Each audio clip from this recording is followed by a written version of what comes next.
noticia es El Mostrador en La Clave. Seguimos en esta mañana de miércoles 21 de julio aquí en El Mostrador en La Clave, que escuchas en la 92.9, también en elmostrador.cl y en radiolaclave.cl.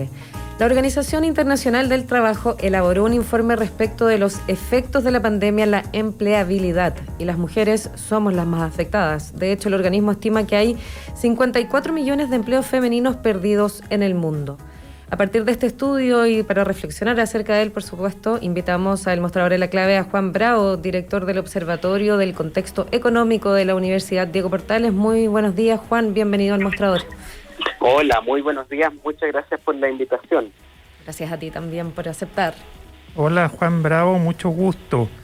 Hola. ¿Qué te parece que partamos la conversación y que nos cuentes los efectos que ha tenido la pandemia en el trabajo, de acuerdo a tu estudio? ¿Cómo ha sido el caso de Chile?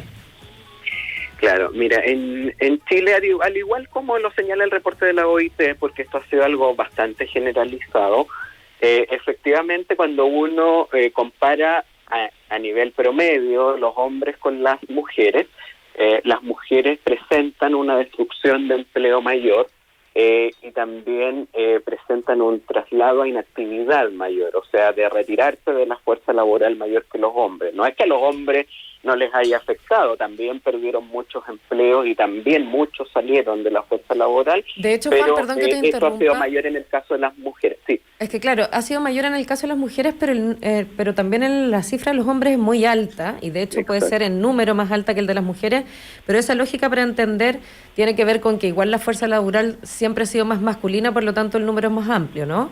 Pero porcentualmente es la mujer la que pierde más espacio. Eso sería. Claro, ¿cierto? Porcentualmente, efectivamente. Por eso uno tiene que hacer, cuando mide la destrucción de empleo, para medir a quién le afectó más relativamente, efectivamente tiene que medirlo en términos porcentuales, por lo que dices tú, porque como las mujeres en el fondo se insertan menos laboralmente, efectivamente son en número global menos, y por lo tanto, si uno mide el número directo, efectivamente puede ser menos, pero en términos porcentuales es mayor, o sea, la magnitud del deterioro fue mayor para las mujeres. Ahora, lo que nosotros detectamos en un estudio del Observatorio del Contexto Económico de la UDP es que aquí hay que hacer una diferencia, o sea, si bien es cierto que las mujeres comparten ciertas características, digamos, en común, que sobre todo que es la división cultural de los roles, ¿cierto? Donde ellas son las que fundamentalmente se encargan de las responsabilidades familiares. Hay diferencias muy grandes entre las mujeres y que son muy importantes de considerar en el análisis, y ese factor principal es el hecho de tener un rol de jefatura de hogar. La jefatura de hogar significa que esa persona es la proveedora principal del hogar. Y ahí cuando ya uno hace esa separación, lo que encuentra es que las mujeres que son jefas de hogar, la verdad es que ya recuperaron sus niveles de empleo prepandemia. En cambio, la debacle laboral está en el otro segmento de mujeres, las que no son jefas de hogar. Y claro, eso tiene mucho sentido, porque las mujeres que no son jefas de hogar, obviamente que son ellas las que al final se están encargando, ¿cierto?, de las responsabilidades familiares, de los quehaceres de hogar. Hacen comillas el sacrificio de decir, bueno, Exacto. Dejo mi trabajo porque me tengo que hacer cargo de todas estas otras demandas, ¿no? Es como, exactamente. En cambio, cuando la mujer es jefa de hogar, como ella es la proveedora principal del hogar, y además lo que se ha detectado en las cifras es que cuando las mujeres son jefas de hogar en Chile es porque ese hogar usualmente es monoparental. Entonces, ella es la responsable finalmente del hogar, y eso las obliga a mantenerse trabajando, incluso, ¿cierto?, a pesar de la pandemia. Entonces, ellas han mostrado una inserción laboral mucho mayor y, como te digo, ya los niveles de empleo prepandemia en ese segmento ya se recuperaron. Juan, pero en ese el único sentido, segmento...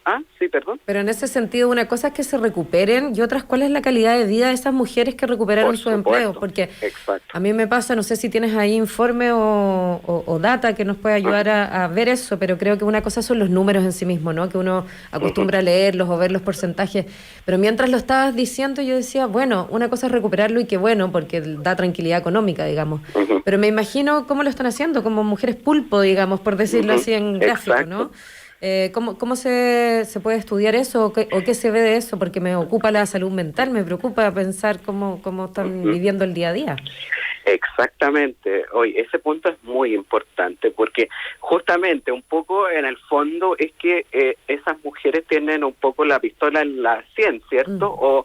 O salgo a trabajar porque tengo que mantener mi hogar y como señalaba en muchos casos ella es la única responsable del hogar económicamente, entonces no le queda otra, pero probablemente si ella hubiera tenido los medios y las posibilidades se hubiera salido, ¿cierto?, por cuidar a sus hijos.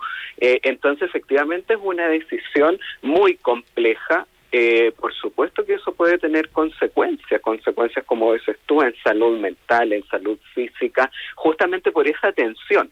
Ahora, dentro de las mujeres jefas de hogar, también lo que nosotros detectamos es que sí hay un segmento que sí está con una destrucción profunda de empleo, que son justamente las mujeres jefas de hogar, pero donde hay solo niños muy pequeños, menores de 5 años.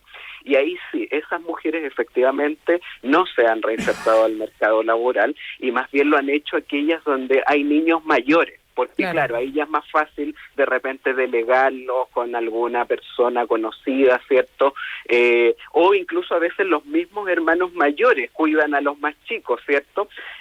Aunque no sean mayores de edad, pero eso, un joven, no sé, de 14 años puede de repente hacerse cargo de ciertas cosas y cuidar a sus hermanos menores, y eso le da más posibilidades a las mujeres jefas de hogar de salir.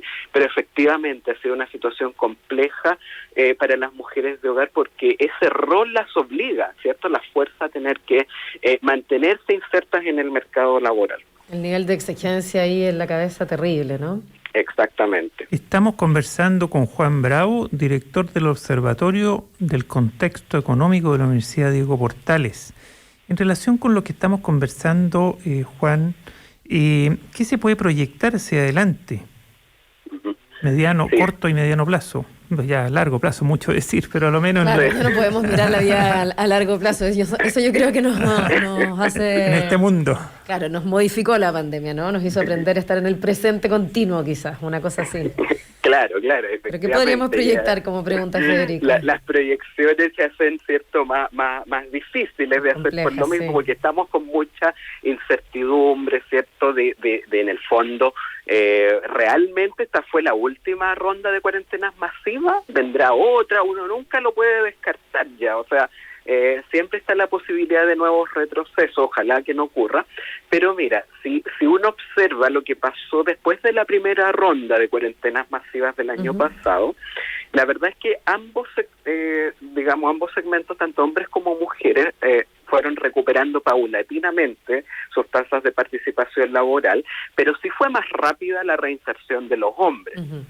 Eso sí, entonces probablemente ahora ocurra lo mismo. Eso va a depender de varios factores. Una tiene que ver con las políticas públicas. Por ejemplo, el subsidio al empleo que se diseñó el año pasado tenía un problema porque, por ejemplo, el componente adicional que se daba para contratar mujeres no era suficiente ni siquiera para cubrir las brechas de género salarial. Y en ese sentido no era el incentivo suficiente aún para eliminar las desigualdades de género, no era ni siquiera suficiente para equiparar la cancha. Eso es algo que hasta ahora no se ha mejorado. Ahí hay elementos que corregir en el diseño de las políticas públicas para fomentar el empleo. Lo otro tiene que ver, por supuesto, también con lo que va a pasar con la apertura de colegios. Eso es algo fundamental porque son muy pocos los hombres que se restringen, ¿cierto?, por el cuidado de niños. Son las mujeres las que fundamentalmente lo hacen. Eso es lo que dicen todos los números. Entonces, mientras eso no ocurra una reapertura presencial, la verdad es que también eso va a ser más difícil que las mujeres puedan de verdad reinsertarse en el mercado laboral. Eso va a enlentecer. Entonces el ritmo de reapertura va a ser clave también para ver esa reinserción laboral. Así que yo diría que hay una combinación de elementos ahí que son fundamentales, pero lo que uno sí podría pronosticar es que primero es muy difícil que se recuperen las tasas de participación laboral de aquí a fin de año al menos. Bueno, el desempleo no se ha recuperado a la velocidad de la recuperación de la economía, está bastante chantado. Claro, ha estado estable y porque claro, lo que ha pasado es que en esta segunda ronda de cuarentenas masivas que hubo entre marzo y junio, se destruyó empleo, pero claro, esa gente no pasa al desempleo, pasa a la inactividad, o sea, pierde el empleo y pasa a la inactividad, se retira de la fuerza laboral, entonces por eso es que la tasa de desempleo no ha subido. O sea, pero eso es por la declaración que hace cada persona que dice, bueno, yo dejo de trabajar porque tengo otras obligaciones que me lo impiden, entonces no se declara como desempleado porque no está en búsqueda de empleo. Esa es la diferencia. Claro, ¿no? porque para tú ser clasificado como desocupado, para que un ocupado que no tiene empleo se clasifique como desocupado, tiene que cumplir dos requisitos simultáneamente. Tiene que estar buscando activamente un empleo y además tiene que estar disponible para trabajar de inmediato. Entonces, claro, en una situación de cuarentena masiva, hay mucha gente que deja de buscar o que se quiere cuidar, entonces no está disponible para trabajar de inmediato. Claro, si ahí hay que aprender a leer los números entonces. Exacto, y por eso, más que hablar de la tasa de desempleo, es mucho más relevante, sobre todo en esta pandemia, mirar directamente los números de empleo. ¿Qué pasa con la destrucción de empleo? Porque eso nos da un indicador más adecuado. La tasa de desempleo, la verdad es que está muy distorsionado por esa situación. Entonces, la tasa de desempleo, uno esperaría que fuera cayendo ahora, que se están, ¿cierto?, eliminando restricciones, que se están liberando de a poco, a medida que se crean más empleo. Pero claro, es lento ese proceso, porque justamente como la gente que perdió el empleo también pasó a la inactividad, dejó de buscar empleo, entonces, claro, se liberan las restricciones, la gente, por un lado, empieza a recuperar los empleos, pero también se empieza a reinsertar esa gente que no estaba buscando empleo. Entonces, eso hace que las tasas de desempleo vayan cayendo, pero lentamente. Así que ese es como el pronóstico, tasas de desempleo cayendo, pero paulatinamente, y yo diría que las tasas de participación laboral femenina, por lo menos, definitivamente no van a volver a sus niveles prepandemia este año, ya más bien uno diría el próximo año. Son las 9:25. Les recordamos que estamos conversando con Juan Bravo, director del Observatorio del Contexto Económico de la Universidad Diego Portales, a partir de un informe respecto de los efectos de la pandemia en la empleabilidad que entregó la Organización Internacional del Trabajo. Una última pregunta, porque ya se nos acaba el tiempo, Juan, que tiene que ver con qué pasa con esos puestos de trabajo que no se van a recuperar post experiencia pandémica, de, no sé, cómo se suplen ciertas labores que se pueden hacer o telemáticas o realmente las pueden hacer, comillas, no sé, los propios computadores o las inteligencias artificiales, todo ese mundo que pasa ahí, que también queda a la vista, ¿no?, con los avances tecnológicos que van supliendo puestos de trabajo de las personas. Claro, efectivamente, cuando uno ve los informes de percepción de negocios del Banco Central de Chile, donde se les pregunta a las empresas sobre distintos aspectos de su operación, uno de ellos es que un porcentaje significativo declara que efectivamente no va a retomar sus niveles de empleo prepandemia porque están en procesos de automatización, están reorganizando sus procesos, y en algunos casos entonces esto no está haciendo con el mismo nivel de empleo que era prepandemia. Ahora, aquí entonces lo importante es recuperar la capacidad de crecer, volver a crecer a tasas más altas. Es la única manera de, en el fondo, finalmente reabsorber. Mientras la actividad económica más crezca, al final eso necesariamente va a traer aparejada más necesidad. Más necesidad donde empleo. Todavía se busca la fuerza laboral, digamos, donde todavía no hay labores que no se pueden suplir, aunque las tecnologías avancen y las máquinas hagan y resuelvan y todo eso. ¿A eso te refieres? Claro, al final va por varios lados, ¿cierto? Por un lado aparecen, es cierto que se reemplazan algunas tareas, pero también van surgiendo otras, el empleo se va recomponiendo. Se reconfigura, digamos. Exacto, se reconfigura, por ejemplo, en el comercio electrónico, un súper buen ejemplo. Por ejemplo, quizás necesitas menos vendedores físicos presenciales, pero sí necesitas, por ejemplo, más choferes que hagan despacho, necesitas un equipo informático que mantenga las páginas web funcionando bien, sin que se caigan. ¿Te fijas? Entonces, si bien se destruyen empleos, siempre se crean nuevos empleos. De hecho, cuando uno ve todas las revoluciones industriales a través de la historia de la humanidad, si bien se han perdido empleos, siempre se crean más empleos que los que se pierden, y esta no va a ser la excepción. Te fijas en las aplicaciones digitales, ¿cuántos nuevos trabajos se han creado?